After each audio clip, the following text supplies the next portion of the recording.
Hi guys, Marcy Hurst here. Today we're going to work through Chapter 3 in your text, creating and editing shapes. You will learn in this lesson to create a document with multiple artboards, use tools and commands to create basic shapes, work with drawing modes, use rulers and smart guides as drawing aids, scale and duplicate objects, join and outline objects, edit strokes with the width tool, work with the shape builder tool, work with the Pathfinder commands to create shapes, and then use image trace to create shapes. As you work through your homework assignment, be sure to make note of certain things that you found difficult and you may have a question on, and write about that in your blog. Remember, the more details you give on your blog, the easier it is to convince me that you actually did the homework. I'm not actually going to work through the project files this time. I'm just going to draw shapes on my own and show you what you can do with those shapes. Be sure to work through all of the assignment in Chapter 3 because there will be some things that I'm not going to cover. With Illustrator, you can create your artworks using basic shapes like rectangles, ellipses, rounded rectangles, and polygons. And you're going to combine those shapes to create more complex drawings. But we're going to start off first with just basic shapes. So you can find all of the shapes under the shape tool here, including the rectangle, the ellipse, the polygon, the star, etc. And to draw your shapes, you're just going to click and drag. And when you get the desired shape that you want, you will let go of your mouse.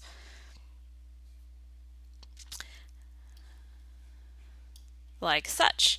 Now, when you're working with the rectangle and the ellipse tool, if you hold down the Shift key, you will get perfectly proportioned shapes like squares and perfect circles.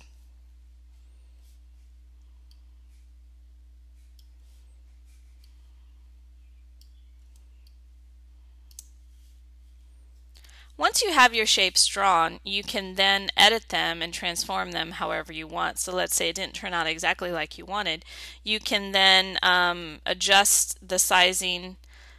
You can rotate them, stretch them, etc. Now remember, once you have an object selected, you can adjust all of its attributes up in the control panel. So for example, I want to change the fill of this one to blue.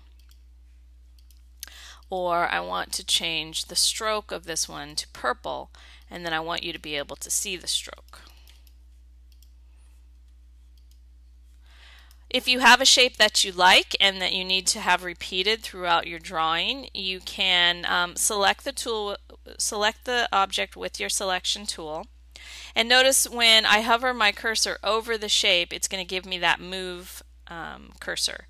So the move cursor is just the cursor without the tail, and that means that I can move that object wherever I want. However, if I hold down the Option key on my Mac or an Alt key on your PC, I get another cursor. I get the double cursor. This means that I'm going to make a copy. So if I click and drag away from the object, then I create a copy of that object, and that'll work on whichever one that I do.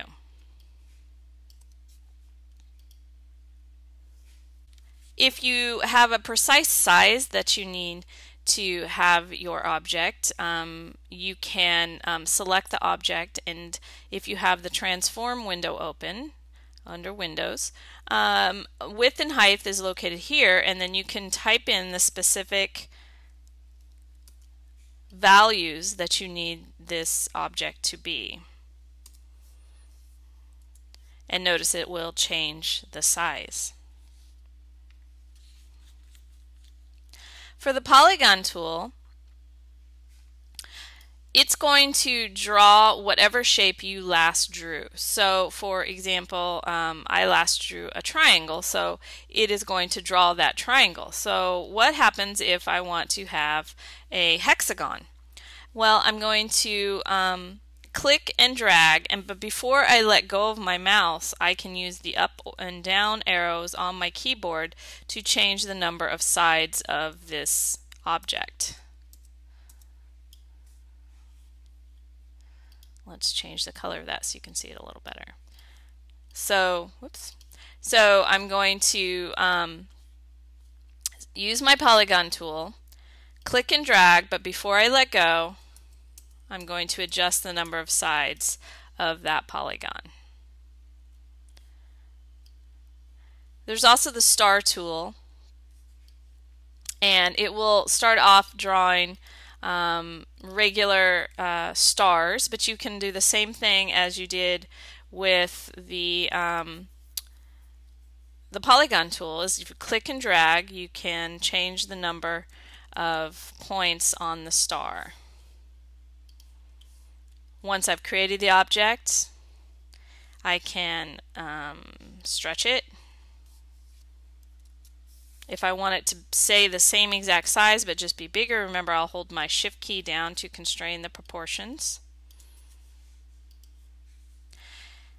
So you can see that you, by stacking and layering shapes of the same color, for example, and then taking off the stroke, you can actually build pretty complex shapes. You see. So now this, what was originally a square and two circles, can now be something a little more complex. And when you're working with Illustrator, that's how you have to think about your drawings, is how can you build the form that you're trying to build using these shapes, by combining these shapes. So let's actually do that. Let's build an object using different shapes and then layer them together to create a more complex object. There are a couple of different ways we can do this. Let's start by building a flower pot using the Joining Paths tool. So to start off, I'm going to use my ellipse tool and draw the lip around the top of the pot. And I actually want to just work with the lines at this point, and then I will color it. So what I'm going to do is I'm going to work just in the just with the paths. So I'm going to go up to View, and I want to choose Outline, and this will just give me the outlines and take away all of the fill colors and everything else that could distract me. Okay.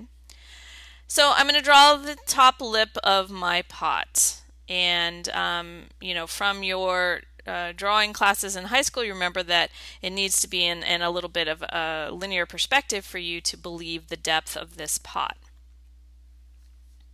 Okay, so I've drawn my the lip of my pot using the ellipse tool.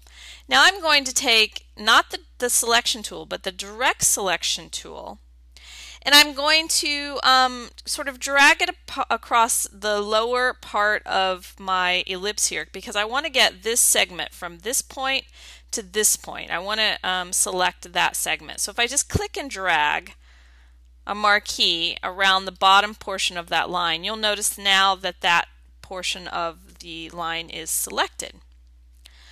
And what I'm going to do is I'm going to copy this to form the bottom of my pot, because as you know from your drawing classes, when you draw a shape like this, that the lines actually are parallel to each other. So I've selected the bottom portion of the line segment with my direct selection tool, and I'm just going to copy it. So you can go up to Edit and do Copy, or as you can see here, the shortcut for that is Command C. Now I'm going to paste that segment, so I can also do Edit, Paste, or I can do Command V, and I get my copied line. I'm going to use my selection tool, and I'm going to use my selection tool, and I'm going to move that line segment, wait till I get my little move cursor, down to where the bottom of the pot would be. Well, now as you know, the pot is not the same exact size all the way down, so then I'm also going to shrink this line segment by holding down my shift key, because I want it to stay in the exact same proportion. I don't want to change that, and then making it a little bit smaller. Okay. Once again, I'm going to move it over, kind of line it up with what would be the bottom of my pot. So now I have the upper lip of my pot and the lower line of my pot, and basically I just need to draw in the sides. So I'm going to actually use my line segment tool, which is a great tool for just drawing straight lines. Normally, you might want to do this with your pen tool as we learn that skill a little bit more. But for now, I'm going to use my line segment tool, and I'm going to try to place it right where I think that other anchor point was going to be. Oops. And I'm going to click and drag. Sorry, if you don't click and drag, it's going to give you that funny error. So I'm going to click and drag and go all the way down to where the end of this line is. And I'm going to try to get it as best I can. Okay? And then I'm going to do the same thing on the other side. So I'm going to try to figure out where that anchor point was, and I'm going to click and drag, and I'm going to go all the way down, trying to get it on the line. But if I don't, that's okay, because we're going to fix that in just a second. So now it looks kind of like a pot. Kind of, right? So now, however, I want to fill this in with color, and to do that, this needs to be all connected. So I want to join these paths, these two paths. So I'm going to use my selection tool, and you'll notice it already selects the last thing that I drew, but I want actually this whole thing. So I'm going to make a marquee just around the bottom part, because I don't want to accidentally get that top lip yet, because I want that to be a different color. So I'm going to draw it around this bottom part here. And so now it's selected this line, the bottom segment, and this line. And I'm going to go up to my menu up here, and I'm going to choose Object, Path, and Join. Okay? Now these paths are one path. I'm going to do that same thing one more time. Object, Path, and Join. And now it is one object. You can see it drew a line across here to say that this now is one shape. Okay. So now if I select that object and I go back to View and I do Preview, I can now change the color of this. So I would like the outside of my pot to be like a dark brown. And I want the inside of my pot, so I'm going to select the circle now, to be a lighter brown.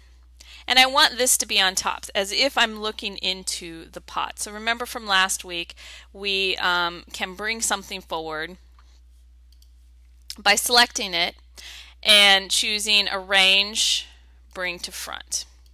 And so there we have a pot. Now if I was really like turning this in for a project, I would have gone down and fixed these little corners here prior to coloring it in. But just for the purpose of our homework, you can see that we have now made this complex shape joining paths. Okay, so the next tool we're going to look at is the Shape Builder tool. And the Shape Builder tool actually allows you to combine shapes to create more complex shapes than you could just using the basic shape tools. So I'm going to select our beautiful pot that we just drew here and get rid of it. And we're going to create something using a couple of other shapes. Alright, so I'm going to choose a rectangle tool, and I'm going to change off this hideous brown color. And notice I have no stroke on because I don't want any stroke right now. And I'm just going to draw a rectangle, and this is from kind of from your assignment a little bit, where we're going to build the door of the house. So I've drawn my rectangle, but I actually want the rectangle to have a circle, a half circle up here at the top to be the window of the door. So I'm then going to take my ellipse tool, and I'm going to draw an ellipse and then reposition it so that it looks as if this rectangle has a curved top. However, these are still two different shapes. I want to join them together so that I can change the attributes and have it be, for example, I want an outline around the edge. Well, if I change the outline now, no matter what I do, you're going to see the stroke on the separate objects together. So I don't want it to look like that. I want it to look as if it's one shape. So what I'm going to do is I'm going to use a shape builder tool to combine these shapes, and you can have multiple shapes and very complex objects into one so that it looks as if it were one, and I can change the attributes as if it were. So I'm going to select the objects that I have drawn, either by drawing a marquee over all of them or holding the shift key down and selecting each one of them with my selection tool. And then I'm going to go over to my tool panel, and I'm going to go down until I find the shape builder tool. So once I have my shape builder tool, then basically what it's going to ask me to do is to define the parts that I want to combine. And notice it'll even cut some in half as well, so I can just combine these two, which I don't know why I would want to do that, but when you get more complex shapes, this actually comes in pretty handy. So I actually want to combine the whole thing, so I'm going to click and drag from the top down until all of the shape has got the little black dots in it, and now this is one tool, or I'm sorry, one shape, and I can change the attributes of it as if it were one shape. So for example, let's say you wanted to build a cloud. So let's get some cloud colors up here.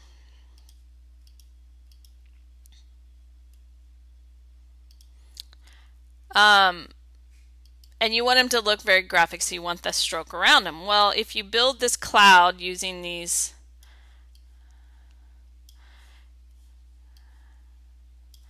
ellipse tool to make your puffy cloud, notice that each shape has its own outline. Well, I want just an outline around the whole thing. Or maybe you want the outlines, because that actually looks cool too. But for my purposes, I want just one outline around the whole thing. So what I'm going to do is I draw my objects, then I select them all, then I go over to my shape builder tool, and I'm going to click and drag until every one of these is highlighted. And if I hold down my shift key, I can get them all. And you may have to do it more than once, right? Until you get everything. Voila, there we go. Now I've got a big puffy cloud with a stroke all the way around it, because that's the style I'm looking for, is this sort of graphic, cartoony style. So that's one of the other ways that we can make these complex shapes using all of the simple shapes provided to us in Illustrator. Be sure to check out the Pathfinder effects in the Pathfinder panel, where you can exclude versus combine and things like that. That will help you get those really complex shapes to build your artwork.